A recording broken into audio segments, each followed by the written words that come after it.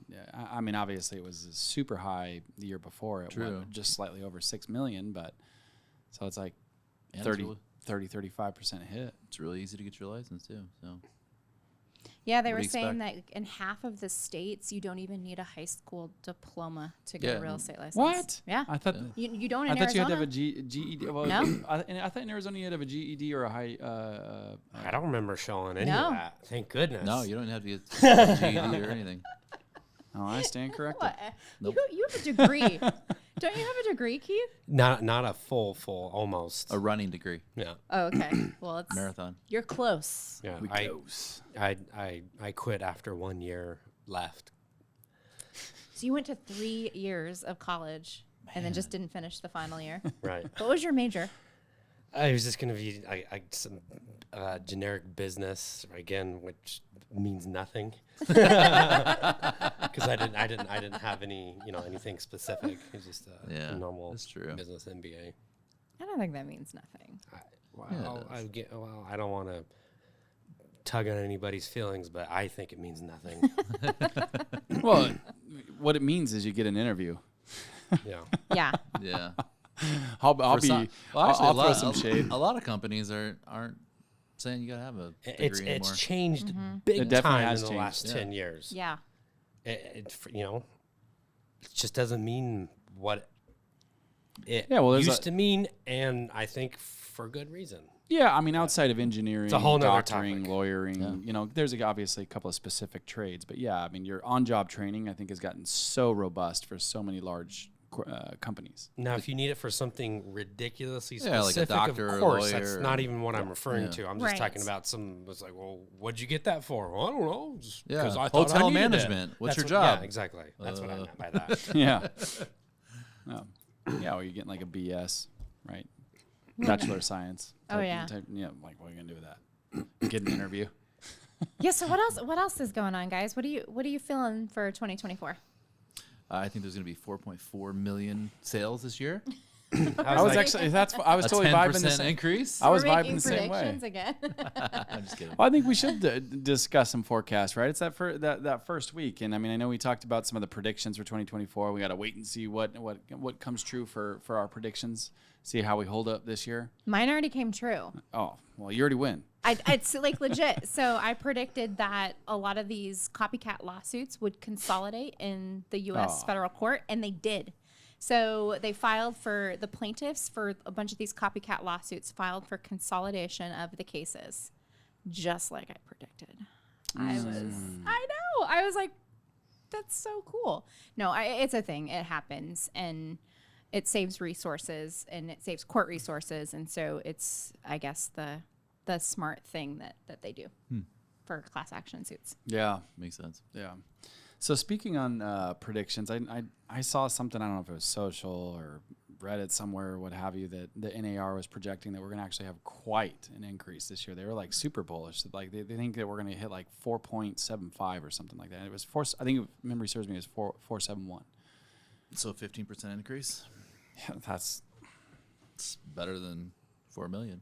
What do we end up this year? Was it under? I It's think not been released yet. I was going to say, I thought it was basically 4 million. It hasn't been released yet. I Nope, guess. not Yeah. yet. They're still tallying. Tallying the numbers.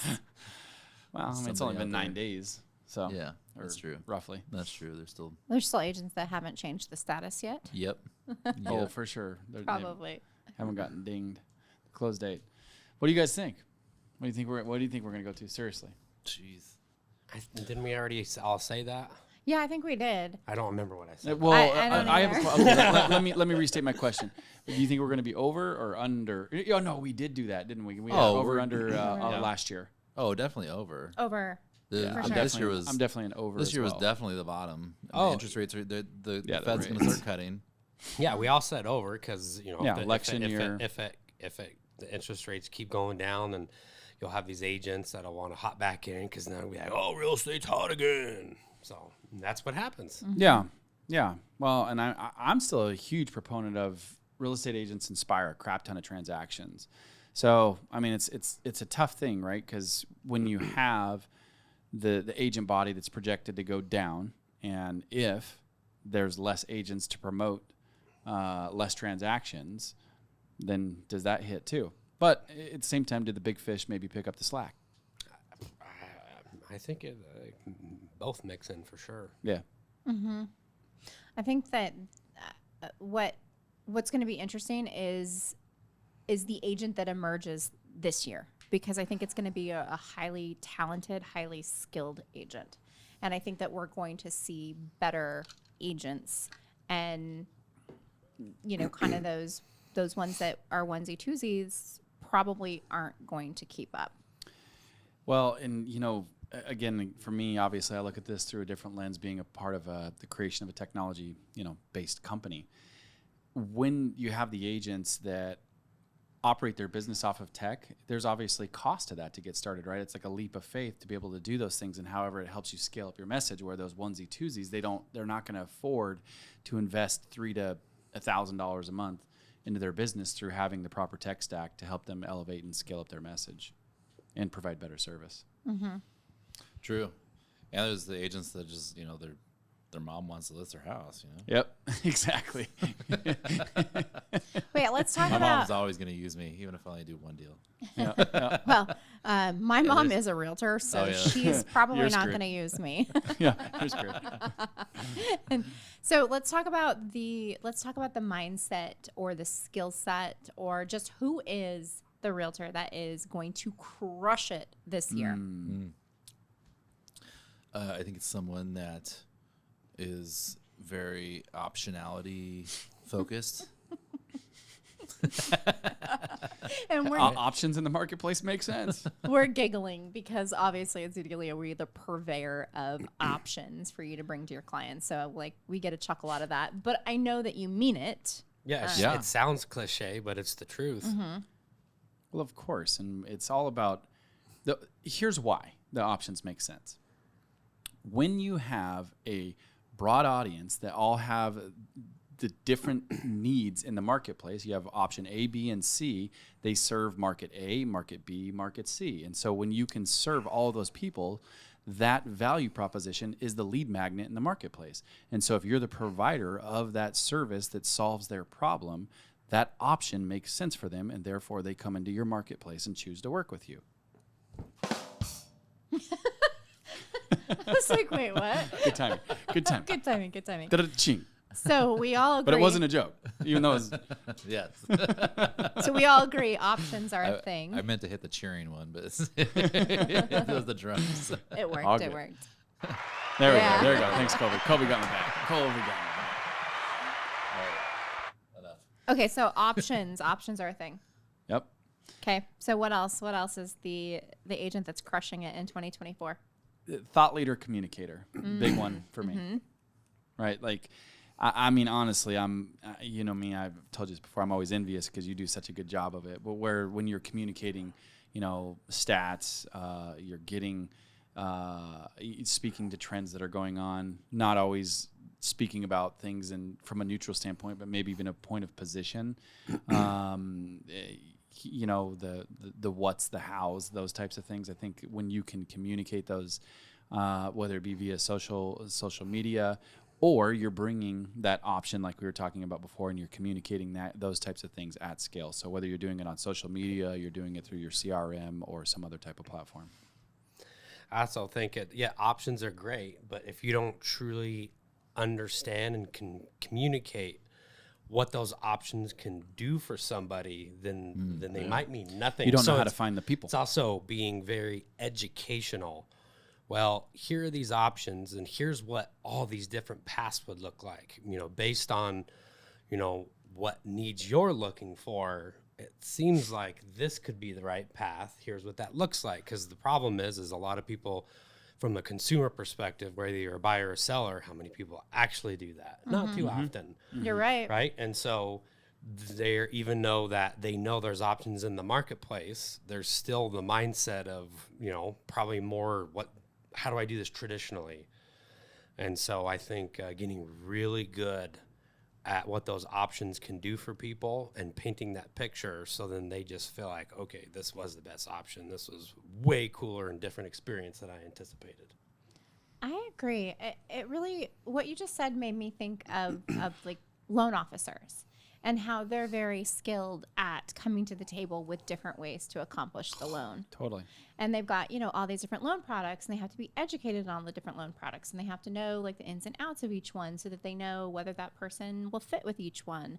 And so it's the same when now in that agent advisory role, we have to come to the table with the different options, and we have to know what the ins and outs are and what the benefits are and what the drawbacks are. So yeah, that's a good point. It's raising the bar for the actual expert in the industry. Actually be fiduciary. Mm-hmm.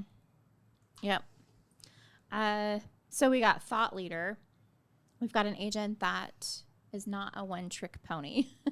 They can accomplish the goal multiple ways, so they have options and offers. What else? I think the entrepreneur agent always has been, always will be, right? When it comes to the system, the process of building ultimately an assembly line, right? Like, I know that doesn't sound very adventurous when you say those types of things, because it's the day in and day out grind, right? It's like going to the gym every day. You want to get big muscles, you work them out, right? It's boring. It's boring, but it's consistent. You win through consistency is what I'm simply trying to say. So yeah, what it sounds like then is what you're saying is how many people do you want to serve? Yep. You can do it yourself, or you can build systems and process and build something big, bring other agents in with you and teach them how to do it. That's, to me, what you mean by an entrepreneur agent. Yep. And I think the biggest or the most important system and process that an agent can have this year is by doing videos on all those things. Yeah. The educating their consumers and just talking about different things on video, right? Yeah, I follow a ton of realtors on socials, and what I've noticed is there's been a massive shift to agents shifting their content towards other agents. Yeah, well, it's got to be because of the reels and the EXPs, It the is. LPTs, It and is. the recruit agents. They are, but then I almost kind of like wonder, I don't know. I think agents should try to teach the consumers on how to do things themselves and how the real estate agent does their job, and say, hey, you can do it yourself, or you can hire me to do it. And here's how you do it as yourself. Right. It's Te- like teach- Gary Vee teach- 101. Yeah, teach somebody how to sell their house FSBO Right. successfully. Yeah. And you will get people calling you. Absolutely. It's like, I don't want to do that. Yeah, that sounds pretty hard to me. I don't want to do that. Yeah. So, and they're going to call you because now you're being honest with them. Like, here's how to do it. Because I could sell my house FSBO easily. Right. Obviously, I'm a real estate agent. Done it before. I've done it as a real estate agent, and I could do it as a FSBO if I wanted to. Yeah, and I think what a lot of FSBOs don't realize, what they the good ones teach you as well, as there's a lot of exposure when you sell a house. And if you do it wrong, it can come back and bite you in the butt. So true. Yep. Yeah. Yeah. Like not disclose that your Just house just because you're a FSBO some doesn't withhold you from disclosing lawsuit. XYZ. Yep. And they don't a know lot that. of people don't know what not to disclose or what Exactly. to disclose and what not to disclose too, because there's things that you don't have to disclose. And yeah, absolutely. Like, my aunt still lives in the house, even though she's been gone for 10 years. You got to disclose it, Keith. It depends on the state. In Arizona, you must disclose the ghost. Yes. Yeah, interesting. Well, for one, we just want to say thank you for listening and supporting our podcast. We appreciate you. If you're getting value from this content, make sure you hit that subscribe button. We're really trying to increase our subscribers in 2024, so thanks so much. And drop us a line. Like, share with us what we can, what kind of content is most impactful for you, and we'll be sure to deliver it up. So, yeah. So thanks for listening. Just wanted to give that little plug. Yep. No, thanks. I mean, that's where I'm excited for this year, right? Like, I guess as we kind of wrap up this year, I hope you guys out there are excited for this year as well. And I really hope all of you that are listening, especially whether you're a lender, title, an agent that you go out there and get those transactions that we're talking about, whether it be 4.4, 4.7, maybe even 5, right? Maybe something really cool is going to happen and it's going to spike bigger than we all think. Yep. And buy yourself some Bitcoin. Yes. Buy Bitcoin some to the moon.